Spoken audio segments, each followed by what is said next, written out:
Former Obama Chief of Staff Rahm Emanuel says his priority in his second term as Chicago mayor will be young people.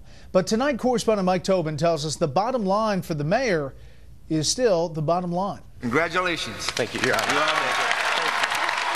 Re-elected and sworn in for a second term, now more than ever, the problems of Chicago belong to Mayor Rahm Emanuel. Even the unrelenting violence is now taking a back seat to the staggering financial problems. Moody's Investor Service downgraded Chicago's bonds to junk status. Pensions are so underfunded, one estimate says, the shortfall is nearly 6 times the city's operating budget. If we do not address our financial challenges today, the consequences will be felt for years to come. The double-notch downgrade to the city's credit rating came after the Illinois Supreme Court determined that the state could not degrade or default on its pension obligations. Therefore, the ruling extends to the cities. Facing his own financial crisis, the new Republican governor of Illinois said the state can't back up Chicago. Illinois as a state is in a terrible financial crisis. We don't have the money to simply bail out the city of Chicago. It's not an option.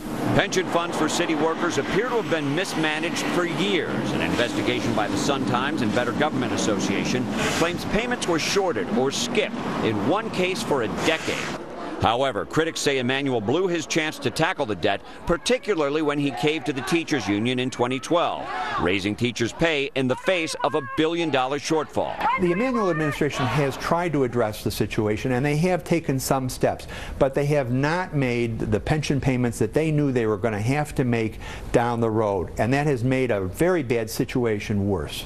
Now Emanuel, famous for his ambition and connections, is stuck in the mud. Everybody thought of Rahm Emanuel as a future contender for the White House, but it's going to be very difficult for him to ever think about that if he can't right Chicago's ship. Proposed solutions include new taxes. However, the Illinois Policy Institute says when you raise taxes and offer no new services, people and businesses leave the city, just like they did in Detroit. Brett, back to you. Mike Tobin in Chicago. Mike, thanks. Home builders are ramping up construction to the fastest pace in 7.5 years. The Commerce Department says housing starts increased by 20% in April. The Dow gained 13.5 today to close at another record high for the second day in a row. The S&P 500 dropped 1. The Nasdaq lost 8. No grapevine tonight, but when we come back, Wisconsin Governor Scott Walker gets closer to pulling the trigger on a presidential run.